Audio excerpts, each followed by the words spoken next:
La semana pasada tuvimos una introducción a lo que fue el Salmo 23 y dimos grandes rasgos, a grandes rasgos lo que trata este Salmo. Hoy vamos a ir abordando el primer verso. Pero antes de dar inicio a nuestro mensaje, tenemos niños, tenemos gente adulta, tenemos jóvenes. Entonces tengo que tratar de ser claro para todos.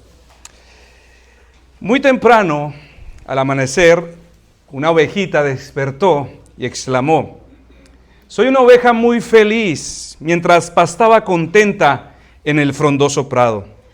Levantó la vista y vio que al otro lado de la valla había otra oveja. También se dio cuenta de que su pasto no era tan bonito y frondoso como el suyo. «Nunca me había fijado en la cantidad de piedras y la poca hierba que hay en ese prado», pensó. Se acercó a la valla. «Hola», llamó a la otra oveja. «¿Cómo te llamas?». Ella respondió: «No tengo nombre». Intentó no parecer sorprendido, pero no podía imaginarse que una oveja no tuviera nombre. Entonces, al mirarla más de cerca, se dio cuenta que la oveja estaba muy sucia, herida, flaca y de que las moscas zumbaban alrededor de su cabeza. La ovejita de afuera preguntó: «¿Y tú tienes nombre?». «Sí», respondió ella. «Me llamo Samuel». «¿De dónde sacaste ese nombre?». «Mi pastor me lo puso en el día que me compró. De hecho, me dice Sammy. Él le pone nombre a todas sus ovejas». «¿Y por qué hace eso?», preguntó la oveja de afuera, mientras sacudía la cabeza para espantarse las moscas. «Bueno, supongo que porque nos quiere mucho. Yo estaba herido, sucio y enfermo cuando mi pastor me compró». «Pues pareces muy feliz», dice la ovejita. «Claro que soy feliz. Tengo el mejor pastor del mundo y sé que con él nunca nada me faltará». «Eso es muy engreído de tu parte». «No, yo solo estoy diciendo que mi pastor me ama y siempre cuida de mí», respondió Sammy. «No lo entiendo», dijo la ovejita. «Mira mi pasto. De este lado nunca hay suficiente hierba para comer, siempre tengo hambre y el agua tampoco es buena». «Siento que tengas hambre y sed», contestó Sammy. «Yo siempre tengo suficiente comida, suficiente pasto y agua muy limpia, porque mi pastor me da todo lo que necesito». «Pues no te sientas tan segura. Acuérdate de las bestias que nos quieren comer», dijo la ovejita de afuera.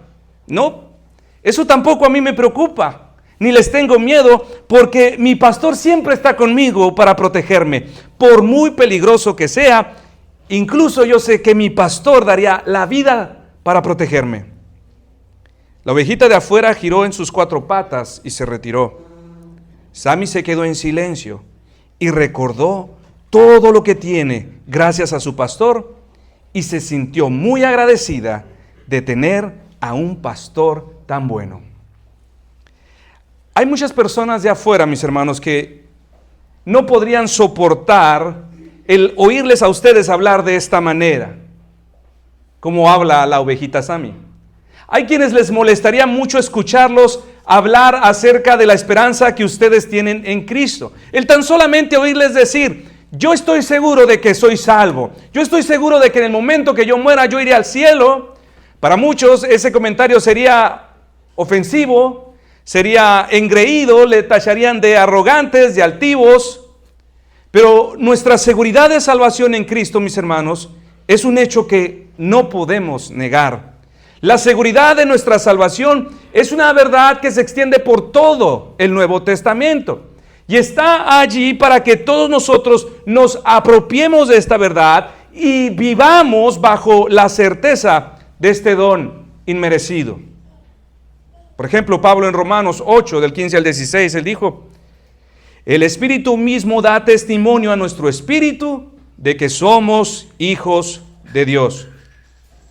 Nuevamente Pablo, refiriéndose a las salvaciones, dijo en 1 Corintios 2:1: «Y nosotros no hemos recibido el espíritu del mundo, sino el espíritu que proviene de Dios, para que sepamos lo que Dios nos ha concedido». En la epístola a los Hebreos, capítulo 6, el escritor, hablando de las cosas que pertenecen a la salvación, él dice: «Pero deseamos que cada uno de vosotros muestre la misma solicitud, la misma perseverancia, hasta el fin, para plena certeza de esta esperanza. En 1 de Juan 4:13, el apóstol amado dice: en esto conocemos que le pertenecemos y Él en nosotros, en que nos ha dado su Espíritu. Y más adelante dijo en el capítulo 5:13: estas cosas os he escrito a vosotros que creéis en el nombre del Hijo de Dios, para que sepáis que tienes vida eterna. Y el mismo Señor Jesús en la oración modelo de Mateo 6, Él dice: mas vosotros oraréis así: Padre nuestro. Padre nuestro. Todos estos pasajes, mis hermanos, nos muestran claramente que es el deseo de Dios que todos nosotros estemos totalmente persuadidos de las cosas que poseemos en Cristo, de las cosas que tenemos. Esto, por supuesto, mis hermanos, no significa que todos los cristianos que son salvos tienen una super seguridad de su salvación. De hecho, hay verdaderos cristianos, hombres y mujeres, salvos eternamente, que se inquietan ante esta pregunta. Si alguien le preguntara: ¿eres tú salvo?, aún siéndolo, se inquietan en responder de manera afirmativa. La certeza de su salvación aún no es completa en su corazón. Dudan de que lo son cuando verdaderamente lo son.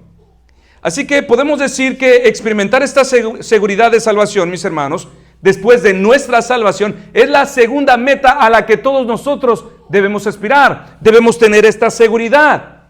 Filipenses 2:12 dice: ocupaos en vuestra salvación, con temor y temblor. No dice ocúpense o trabajen para salvación. Dice en su salvación, en algo que ya poseen.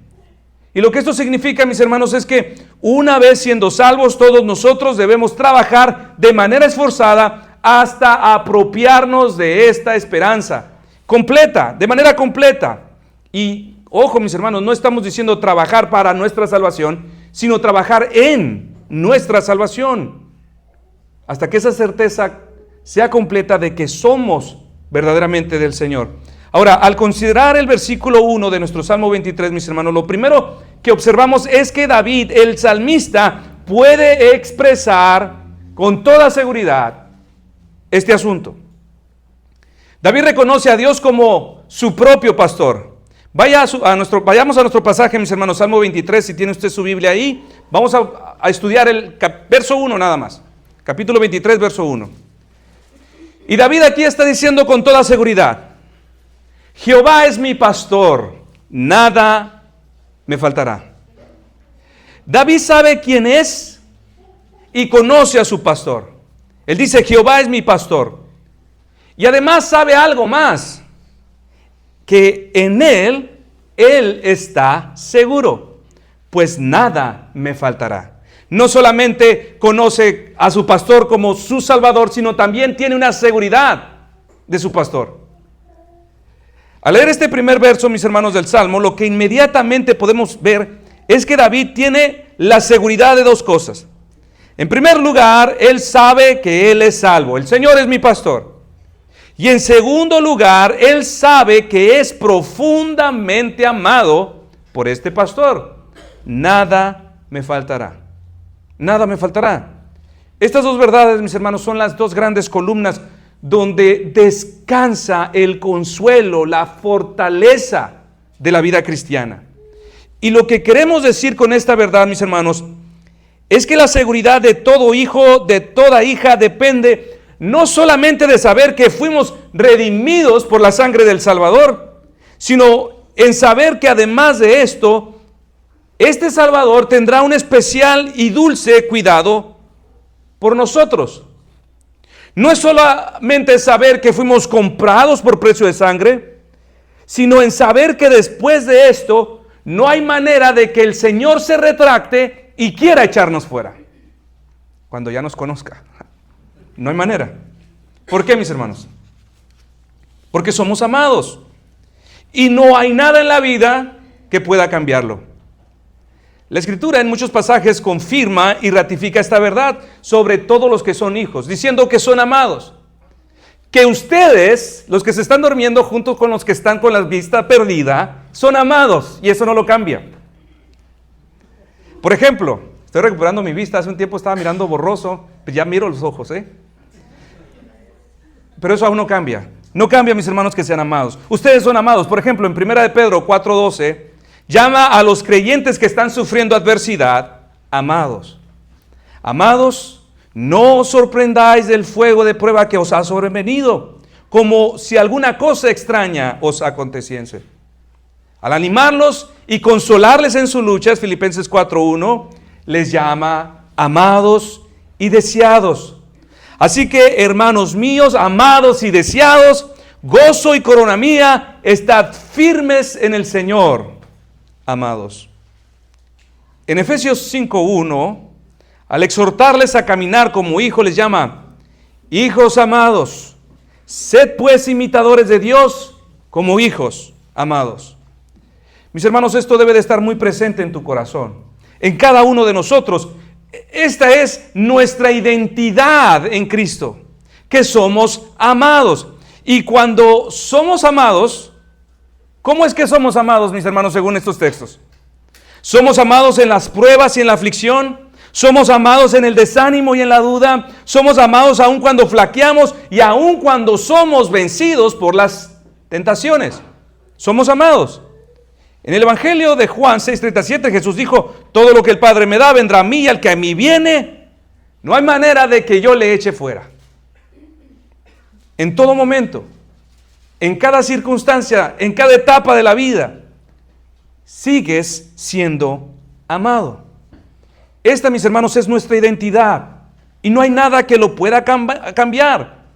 Esta es la verdad más certera acerca de nuestras vidas, de que somos amados. Pero hay un gran pero, mis hermanos. Qué difícil es que lo creas. Qué difícil es creer esto. Qué difícil es creer que somos amados por Dios. Y es difícil, hermanos, porque creemos que Dios nos ama de la misma manera en que nosotros amamos a otros.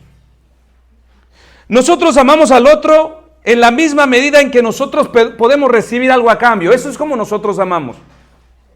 A veces amamos a los otros por su apariencia física. Si son güeros, los despreciamos, ¿no? O al revés. Si son hermosos, los amamos. A veces por su trato, a veces por su amabilidad hacia nosotros. Amamos a los otros por su estado social o por lo que pueden hacer por nosotros. Lamentablemente, la inclinación de nuestro corazón caído, mis hermanos, así interpreta el amor. Cuando en el otro hay algo que lo atraiga, que lo cautive, que lo mueva, que lo motive, es entonces cuando nuestro corazón desborda. Paul Washer decía que saberse amado por Dios era la verdad más difícil de creer. Era la verdad más difícil, dice él. La verdad que más fe demanda del cristiano es verse al espejo con todas sus fallas, con todas sus debilidades, con todos sus pecados y creer que eres amado por Dios tal y como Él dice que te ama. Muchas veces, mis hermanos, nosotros nos sentimos despojados de toda cosa buena. Nos sentimos que Dios se ha olvidado de nosotros. Creemos que Dios no nos escucha porque creemos que Dios nos ama de la misma manera en que nosotros amamos a otros. Pero la verdad del Evangelio es esta, hermanos. Cuando Cristo te vio, no había nada bueno en ti que motivara el amor de Dios. Absolutamente nada. Tú eras un enemigo de Dios, no querías saber nada de Dios, tú no tenías intereses en Él. La Escritura dice que tú estabas muerto en tus delitos y pecados, tú eras un rebelde, lleno de orgullo, de necedad, de prejuicios, de condenación, de odio hacia los demás, destituido de su gloria, ciego. Y estando en esa condición, dice la Escritura, que Cristo te amó cuando no había nada en ti, mis hermanos. Y ahora dice Romanos 5:10, porque si siendo enemigos fuimos reconciliados con Dios por la muerte de su Hijo, mucho más estando reconciliados seremos salvos por su vida. ¿Qué es lo que está diciendo Pablo? Está diciendo que si estando nuestros delitos y pecados muertos espiritualmente, fuimos ahora reconciliados, ¿cuánto más ahora no seremos auxiliados, salvados por su vida? Es decir, mis hermanos, que ahora no hay nada en ti que ahora pueda volver a despertar la ira de Dios contra ti. No hay nada en ti que ahora pueda motivar a Dios a mirarte con ojos de venganza. No hay camino o vereda torcida que puedas tomar donde el Señor no siga confirmándote a ti. Tú eres mi oveja y yo soy tu pastor. No hay nada que puedas hacer o dejar de hacer para que Él no te ame como te ama. Esta es tu seguridad. Tú eres amado por Dios. Y eso, para los que están en Cristo, mis hermanos, nada, absolutamente nada lo cambia. Pero debes de creerlo. Esta es la verdad más difícil de creer para el cristiano, que es amado. Romanos 8, 35, 39 dice: ¿quién nos separará del amor de Cristo? ¿Tribulación o angustia o persecución o hambre o desnudez o peligro o espada? Como está escrito: por causa de ti somos muertos todo el tiempo, somos contados como ovejas de matadero. Antes, en todas estas cosas somos más que vencedores por medio de aquel que nos amó. Por lo cual estoy seguro de que ni la muerte, ni la vida, ni ángeles, ni principados, ni potestades, ni lo presente, ni lo porvenir, ni lo alto, ni lo profundo, ni ninguna otra cosa creada nos podrá separar del amor de Dios que es en Cristo Jesús, Señor nuestro. Independientemente del estado, mis hermanos, o circunstancia en que te encuentres en este momento, independientemente de cómo esté pintando el futuro, necesitas recordar esta verdad. Tú eres amado por Cristo. Tú eres amado por Cristo. ¿Y sabes qué tan grande es este amor por ti? ¿Sabes cuál es esa anchura, esa longitud, esa profundidad de la que trata de escribirnos Pablo? El Evangelio de Juan nos lo expone en dos sencillas frases. Primero él dice en Juan 15:9, y ponga atención, hermanos: como el Padre me ha amado, así también yo os he amado. Y luego más adelante, Juan 17:26, para que el mundo sepa, dice Jesús al Padre, que tú me enviaste y que los amaste tal y como me has amado a mí. Primero nos dice que todos nosotros somos amados por Cristo con la misma intensidad, con la misma fuerza con que Él ama al Padre. Eso es. Y después vuelve a decir lo mismo, pero a la inversa. Ahora nos dice que con el mismo amor que el Padre ha amado al Hijo, es con ese mismo amor con el que hoy ama a cada uno de nosotros. Esto es increíble, mis hermanos. Estos dos solo textos, mis hermanos, son suficientes para meditar. Podríamos parar el sermón aquí y llévate eso solamente, hasta que te convenzas de la magnitud, el tamaño y la anchura del amor de Dios por ti. Esto es increíble, mis hermanos. Esto no cabe en nuestra cabeza. Tú podrías preguntarte: ¿cómo podría ser yo tal objeto de gran amor? Si la mayor parte del tiempo me siento, en vez de sentirme amado, me siento condenado por mis pecados, me siento despojado de su gracia. ¿Cómo es posible que el Padre diga que con el mismo amor que Él ha amado al Hijo, Él me ama a mí? ¿Y cómo podría decir el Hijo que con el mismo amor que el Hijo ama al Padre, Él me ama a mí?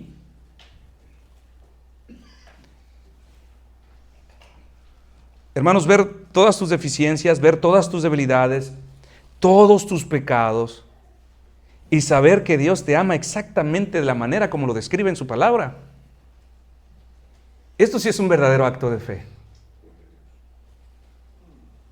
Y debemos reafirmar esto, mis hermanos, porque es muy común que quienes participan de esta gracia salvadora de Cristo viven sin estar seguros de ello.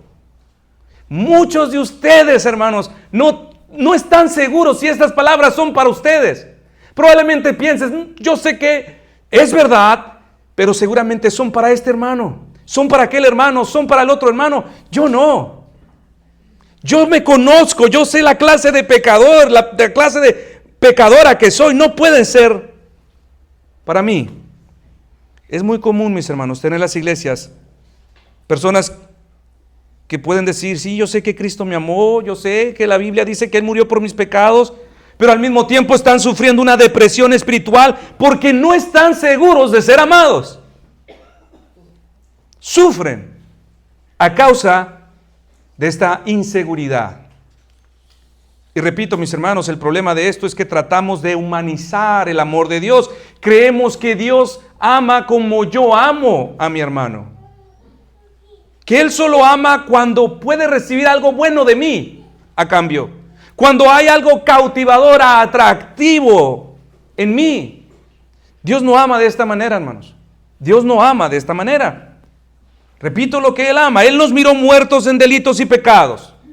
Ezequiel 16:6 dice que Él nos vio muriendo en las sangres de nuestras transgresiones, totalmente contrarios a su pureza, nada atractivos, más bien aborrecibles, despreciables. Y aún así Él eligió amarnos así, a pesar de lo que somos, pero con el propósito de hacernos completamente agradables a Él. Eso es otra diferencia. Este es otro tema, pero debo de agregar que no es tal y como tú vives, sino que a pesar de cómo eres, pero con la intención de entonces hacerte agradable. Y su amor es tan grande, mis hermanos, que fue en medio de este panorama devastador que Cristo pudo decir: yo soy el buen pastor que da su vida por las ovejas. Y fue en la cruz, mis hermanos, donde vemos la más grande prueba de su amor rescatador. Fue en la cruz, mis hermanos, donde podemos ver la más grande prueba de su amor transformador para sus ovejas. Allí sobre la cruz, Dios el Padre puso sobre Jesús todas nuestras iniquidades, todos nuestros pecados. Isaías 53:6 dice: todos nosotros nos descarriamos como ovejas. Isaías dice: cada uno de ustedes se descarrió como oveja. Cada uno de ustedes tomó su propio camino.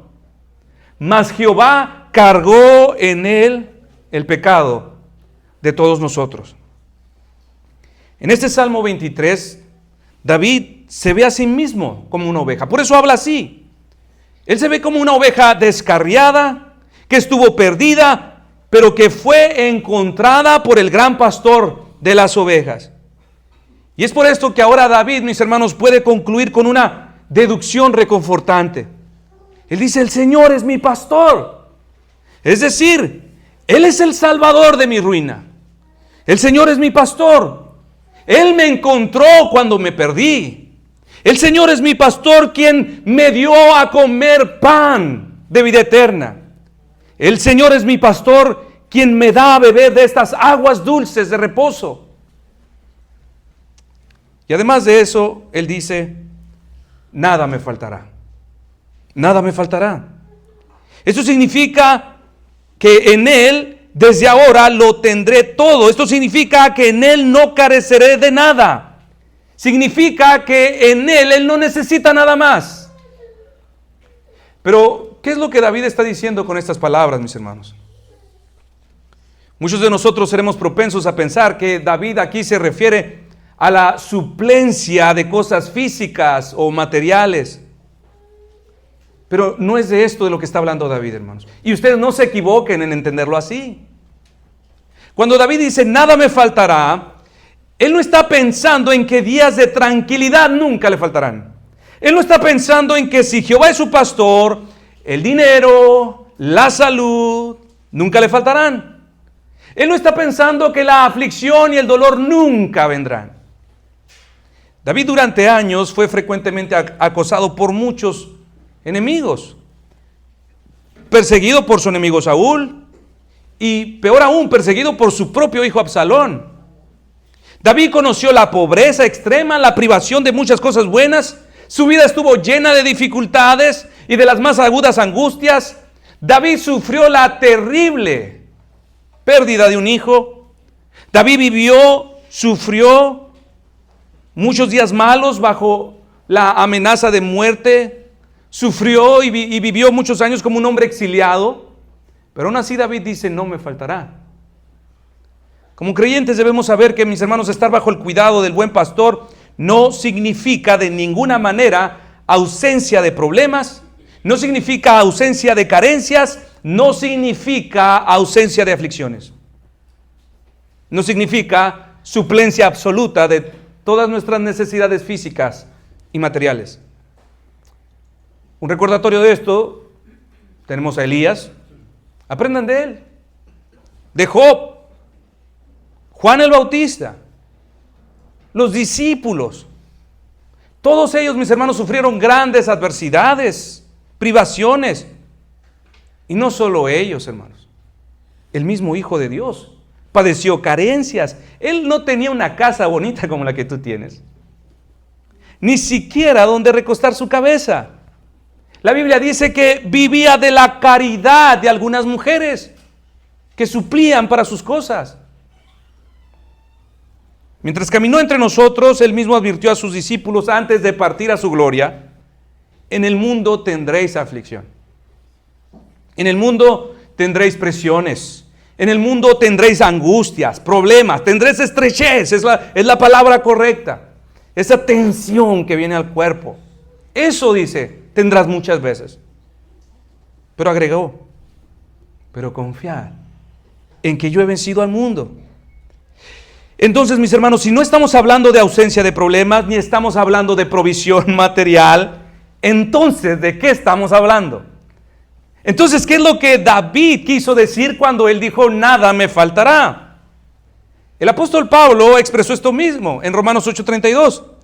El que no escatimó ni a su propio Hijo, sino que lo entregó por todos nosotros, ¿cómo no nos dará también con él todas las cosas? Pablo dice, Cristo murió en la cruz, ahora es necesario que todas las cosas se nos den. Pero, ¿qué son todas esas cosas?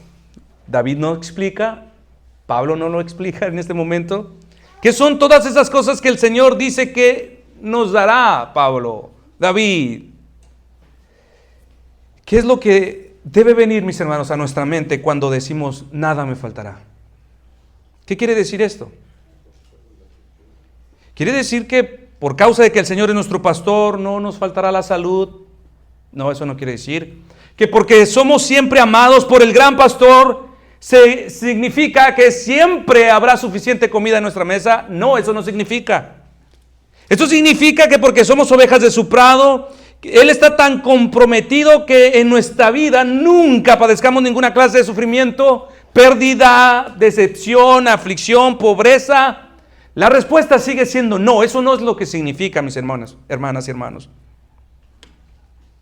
Entonces, ¿qué significa? ¿Cuáles son esas cosas que nunca nos faltarán? Quiero que vaya conmigo, por favor, a Efesios capítulo 1. Efesios capítulo 1. Aquí Pablo describe todas aquellas cosas que son mejores.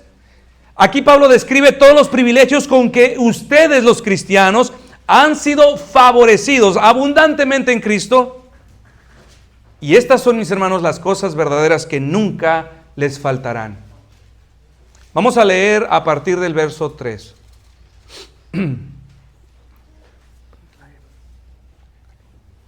Efesios 1, del 3 al 14.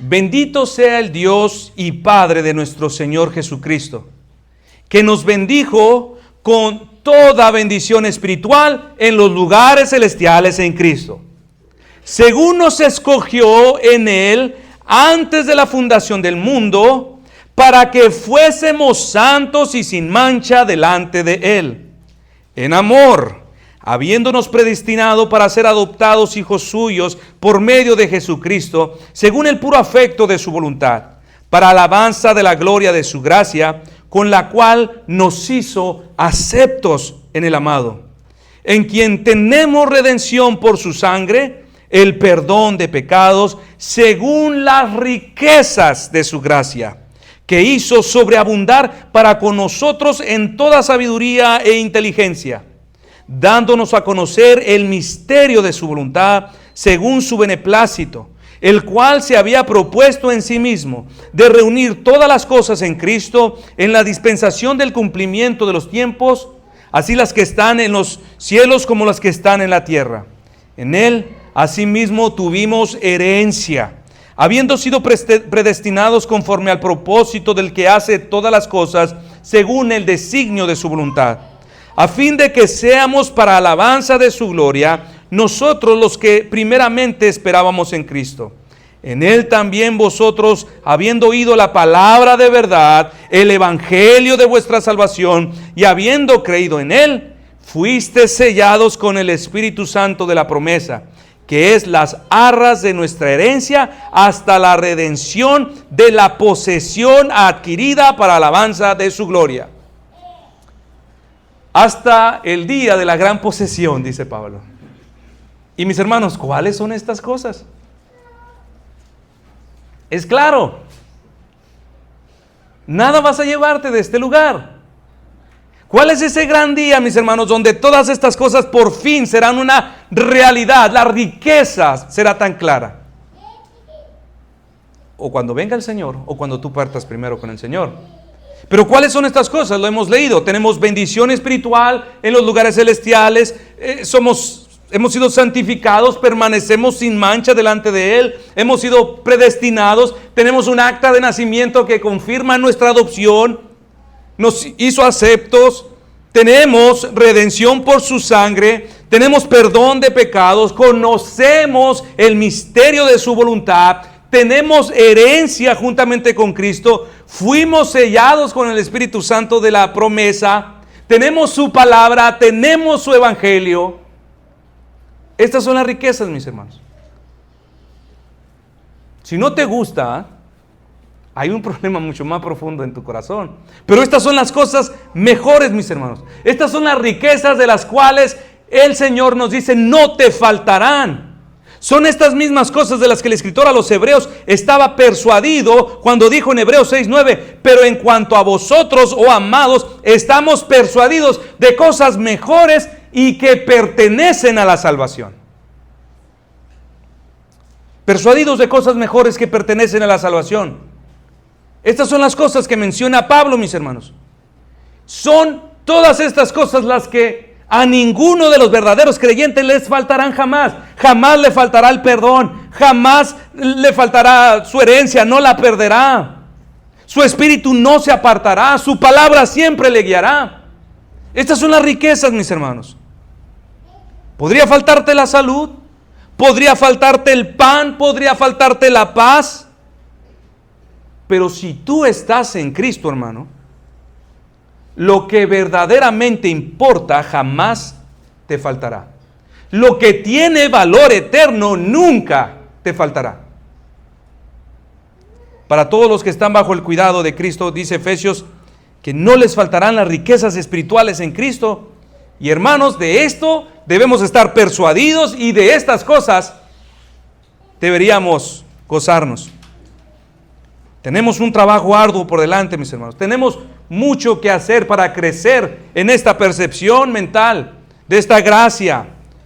No descansar hasta que nuestras almas verdaderamente, Efesios 1, pudieran haber gritado amén. Pienso que muchos de ustedes, mis hermanos, sienten más gozo cuando un hermano comparte en el grupo de WhatsApp las especiales de Calimax. Probablemente sienten más gozo que lo que acaban de leer, hermanos. Eso es peligroso. Ni una sola cosa de estas te faltarán. Y en esto, mis hermanos, debemos crecer para que nuestro corazón realmente desborde de gozo. Pero el problema es que amamos demasiado las cosas de esta tierra. Por eso Pablo más adelante en este mismo capítulo dijo a partir del verso 15, por esta causa también yo, habiendo oído de vuestra fe en el Señor y de vuestro amor para con todos los santos, no ceso de dar gracias por vosotros, haciendo memoria de vosotros en mis oraciones, para que el Dios de nuestro Señor Jesucristo, el Padre de gloria, os dé espíritu de sabiduría y de revelación en el conocimiento de Él, alumbrando los ojos de vuestro entendimiento, para que sepáis cuál es la esperanza a la que Él os ha llamado. El problema, mis hermanos, es que no entendemos, no vemos la magnitud de esta riqueza que nunca nos faltará. Pablo está diciendo, oro al Señor para que ustedes sepan lo que el Señor les ha concedido, para que ustedes sepan lo que el Señor ha puesto en las Escrituras a su nombre. Mis hermanos, esto debe de bajar de tu cabeza a tu corazón. Muchos lo creen, pero no hemos cobrado la seguridad necesaria porque hay algo allí que está tomando ese lugar. En Cristo tenemos bendiciones, somos santos sin mancha, fuimos predestinados, adoptados, nos hizo aceptos, tenemos redención por su sangre, perdón de pecados, conocemos su voluntad, su palabra, su evangelio, tenemos herencia en Él, fuiste sellados con su Santo Espíritu. Sería realmente ofensivo, mis hermanos, para el pastor de las ovejas, ver que hay entre ustedes verdaderos cristianos que no están persuadidos de estas cosas que jamás les faltarán. Es realmente ofensivo, mis hermanos, para el gran pastor de las ovejas, que algunos de ustedes estén bramando desde adentro del redil, diciendo: Señor, todo me falta, esto y aquello no tengo. Si tuviera esto, si tuviera aquello, entonces sentiría que lo tengo todo. Señor, si tú me dieras poco más de esto, de lo que necesito, entonces tendría paz, entonces tendría seguridad, entonces no me preocuparía. Pero no tengo y no tengo. Bramando, están ahí parados sobre la valla del redil, codiciando el pasto amarillo, codiciando las aguas sucias de afuera. Muchos de ustedes así están, hermanos. Pero están confundidos. Braman por las cosas de afuera, braman por las cosas temporales, braman por todo lo que perece, braman por lo terrenal. Alasdair Crofts enseñó en su libro Desenredando las Emociones que una de las causas de tantas ansiedades, afanes, inquietudes y falta de paz entre los cristianos es que aman demasiadas cosas.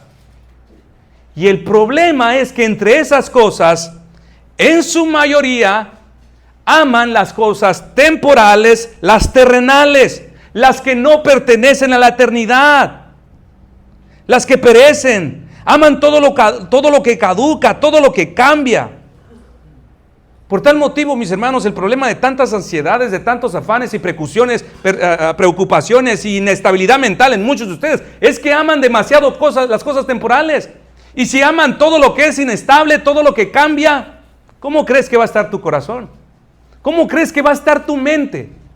Pero si en lugar amaras las cosas eternas, las cosas inconmovibles, tú tienes la respuesta. ¿Cómo estaría tu corazón? ¿Cómo estaría tu mente? Y esto es importante, mis hermanos. Si padeces de muchos afanes, de muchas ansiedades, si tu corazón no puede estar quieto, si no hay paz mental, examina este punto. ¿Será que acaso estás amando demasiadas cosas temporales? ¿No será que tu corazón está atrapado con las cosas de aquí abajo? ¿No será que tú eres esa oveja que está parada sobre la valla, bramando y codiciando las cosas de afuera? Las cosas de este mundo. Iglesia, hermanos, así ha dicho el Señor: si yo soy tu pastor, aún en medio de la aflicción, aún en medio de la carencia, aún atravesando la misma muerte, puedes decir con toda confianza: el Señor es mi pastor, nada me faltará. Pero tú debes de saber primero lo que el Señor ha dicho que no te faltará, para que entonces lo puedas decir de corazón. Lo que verdaderamente importa, ninguna de ellas te faltará. Y en estas cosas que pertenecen a la salvación debes de fijar tu atención. Estas son las cosas que debes de buscar con todo tu corazón y crecer en ellas. Solo así, hermano, hermana, tu alma podrá estar quieta. Solo así tu corazón, tus pensamientos incontrolables podrán estar quietos. En quietud. Si alguno de ustedes se ha entregado verdaderamente al Señor, pero no está satisfecho con su vida, no hay contentamiento con lo que tiene, si de alguna manera sigue diciendo: Señor, muchas cosas me faltan, muchas cosas no tengo, dámela, Señor, o me muero. El Señor les envió una tierna palabra de corrección esta mañana. Él les dice en Mateo 6:24: ninguno puede servir a dos señores, porque o aborrecerá al uno y amará al otro, o estimará al uno y menospreciará al otro. No podéis servir a Dios y a las riquezas. Tú no puedes amar las cosas del mundo y las cosas mejores que pertenecen a la salvación si al mismo tiempo tu corazón está arraigado en esta tierra. No lo puedes hacer. Terminarás aborreciendo a uno y es muy probable que termines aborreciendo las cosas que no puedes ver, que no puedes tocar aún. La herencia que está por poseerse. Servir al amo de las riquezas, de las posesiones materiales, mis hermanos, es servir a un amo inconsciente que jamás tendrá cuidado de ti. Su señorío sobre ti jamás te saciará. Su gobierno es tirano, opresor, engañoso y vano, lleno de insatisfacciones y vacío. Sin embargo, el señorío que ejerce el buen pastor sobre sus ovejas es amoroso, es cuidadoso, es diligente, es responsable. El pastor de ovejas, el señor Douglas Macmillan, dijo: la suerte de la oveja la determina el tipo de amo que la posee. En mi experiencia, dice, como pastor de ovejas he visto que bajo el cuidado de ciertos hombres, las ovejas se peleaban, pasaban hambres y enfermaban, pero bajo el cuidado de otro, las mismas ovejas crecían, engordaban y prosperaban. Los pregoneros del Evangelio de la Prosperidad, mis hermanos, dice que sí se puede servir a dos señores, que se puede servir a las riquezas, que se puede servir a Dios. Pero realmente, mis hermanos, todo lo que hacen estos grupos es congregar adeptos que aborrezcan al cabo de un tiempo a Dios. Yo recuerdo que mientras estudiaba en la universidad tenía una compañera cristiana que defendía este movimiento de la prosperidad. Cuando teníamos conversaciones acerca de la iglesia, de las cosas del Señor, ella siempre terminaba diciendo que el plan de Dios para su vida y para mi vida era la prosperidad. Pero cuando platicábamos asuntos de la cruz, del evangelio, del perdón del pecado, aun cuando no lo decía, yo podía percibir en ella su desprecio a estas verdades. ¿Por qué? Porque no se puede servir a dos señores, hermanos. No se puede. No puedes servir a dos señores. Ahora, mis hermanos, no es que Dios, al suplirte de toda cosa buena espiritual, te va a dejar morir en la pobreza. No es lo que significa. Dios no tiene problema con que adquieras ciertas posesiones. Dios no tiene problema con esto, mis hermanos. Él nos da todas las cosas en abundancia para que las disfrutemos. El problema de esto, mis hermanos, o el problema que Dios tiene, es que estas cosas terminen teniendo tu corazón. Ese es el problema. Por eso más adelante, en el mismo capítulo de Mateo, el Señor dice: por tanto os digo, no os afanéis por vuestra vida, qué habéis de comer o qué habéis de beber, ni por vuestro cuerpo, qué habéis de vestir. ¿No es la vida más que el alimento y el cuerpo más que el vestido? Mirad las aves del cielo, que no siembran, ni siegan, ni recogen en graneros, y vuestro Padre Celestial las alimenta. ¿No valéis vosotros mucho más que ellas? ¿Y quién de vosotros podrá, por mucho que se afane, añadir a su estatura un codo? Y por el vestido, ¿por qué os afanáis? Considerad los lirios del campo, como crecen, no trabajan ni hilan, pero os digo que ni aun Salomón con toda su gloria se vistió así como uno de ellos. Y si la hierba del campo, que hoy es y mañana se echa al horno, Dios la viste así, ¿no hará mucho más a vosotros, hombres de poca fe? No os afanéis pues diciendo: ¿qué comeremos? ¿O qué beberemos? ¿O qué vestiremos?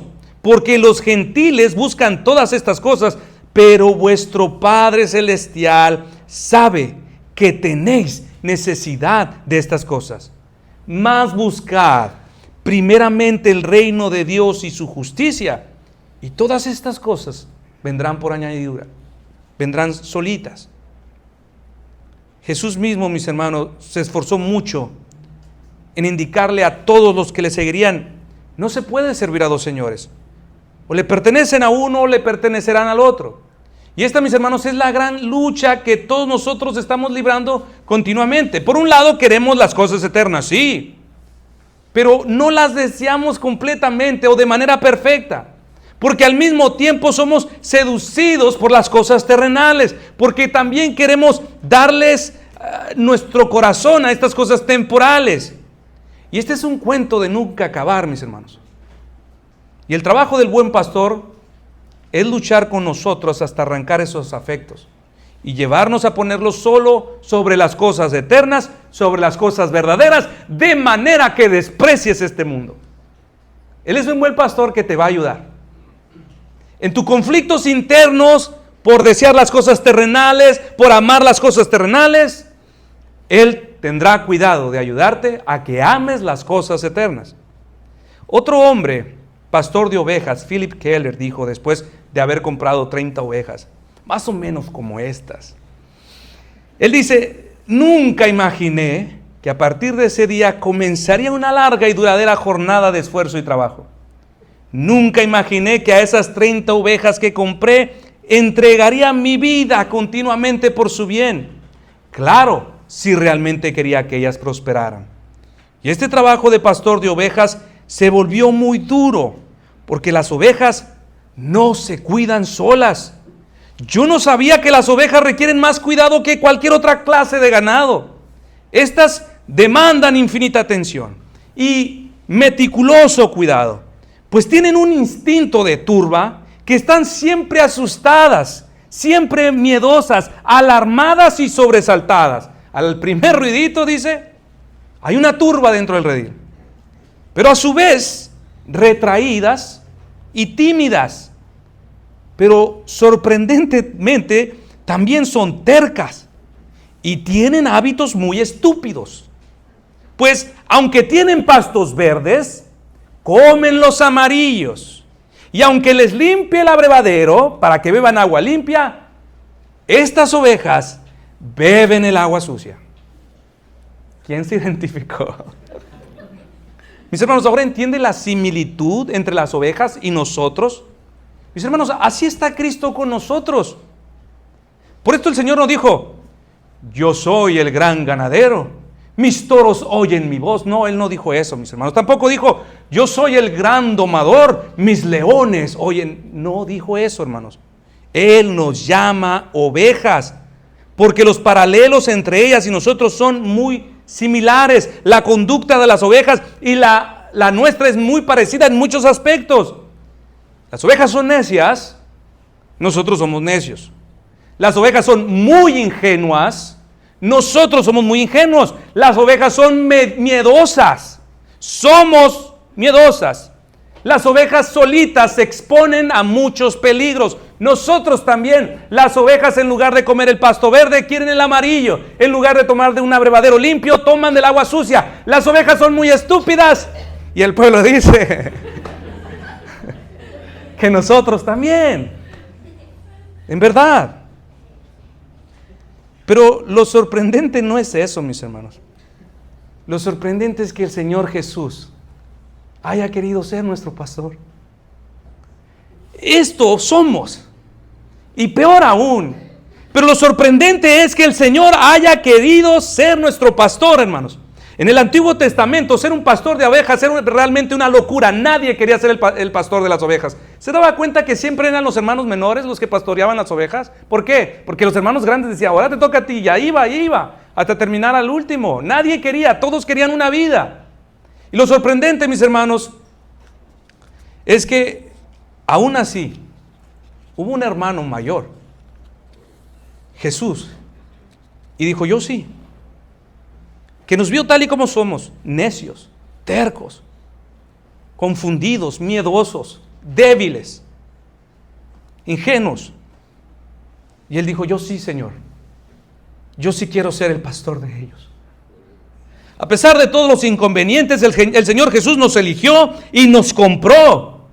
Compró este rebaño de ovejas, sabiendo, mis hermanos, el difícil trabajo que le ocasionaríamos en veces. A pesar del trabajo pesado, Él se deleita en cuidarnos, mis hermanos. Eso es lo que dice la Escritura. Y esa es también nuestra experiencia. Que el Señor ha sido cuidador, muy, muy paciente. Ha sido tierno. Ha sido cuidadoso con cada uno de nosotros. Y esta es nuestra bendita gracia, mis hermanos, que podemos decir con nuestros cuellos erguidos, independientemente de lo que yo soy, que Cristo me ama, que Él es mi buen pastor. No soy muy inteligente, no soy muy capaz, no tengo muchas cosas, no soy el más fuerte, tampoco soy el más sabio. Sí, soy medio tonto, lo acepto, ingenuo, miedoso, frágil. pero el problema lo tiene Él, quien decidió ser mi pastor, pastorearme y guiarme. Por eso, mis hermanos, nos gloriamos en que Él nos compró, que Él es nuestro pastor y que nosotros podemos decir en medio de nuestras debilidades, estoy bien, porque soy pastoreado por un pastor como Él. Como dijo el viejo Macmillan, la suerte de la oveja la determina el hombre o el pastor que la posee. Bendita suerte, hermanos. Bendita suerte. Cristo es quien nos posee. Somos ovejas de su prado. En Él nada nos faltará. En Él estaremos completamente seguros.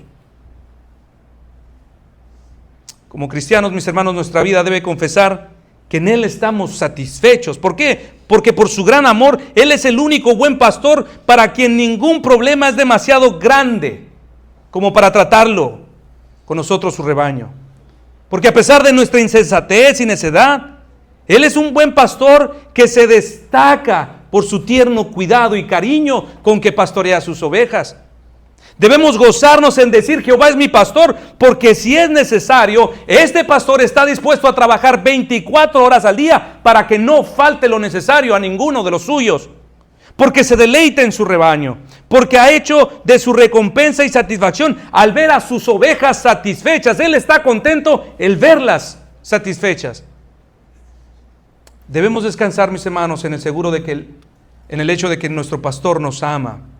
Porque Él se entregó a sí mismo por los suyos, porque Él no escatimó dificultades y trabajos para proporcionarnos los pastos verdes, el agua limpia que necesitamos. Él no evita ni le saca, como decimos, a los esfuerzos por cuidarnos, por pastorearnos en medio de las dificultades, de nuestras tormentas, de nuestros días difíciles, de nuestros días buenos, ya sea de día, de noche, en el hospital o donde quiera que estemos. Él es un pastor dispuesto a su rebaño. Por esta gracia y muestra de su amor, mis hermanos, es que podemos exclamar con alegría: bendito sea el Señor, el Dios nuestro, nuestro gran pastor, quien nos ama y quien nunca nada nos faltará. A Él sea la gloria, mis hermanos. Vamos a orar.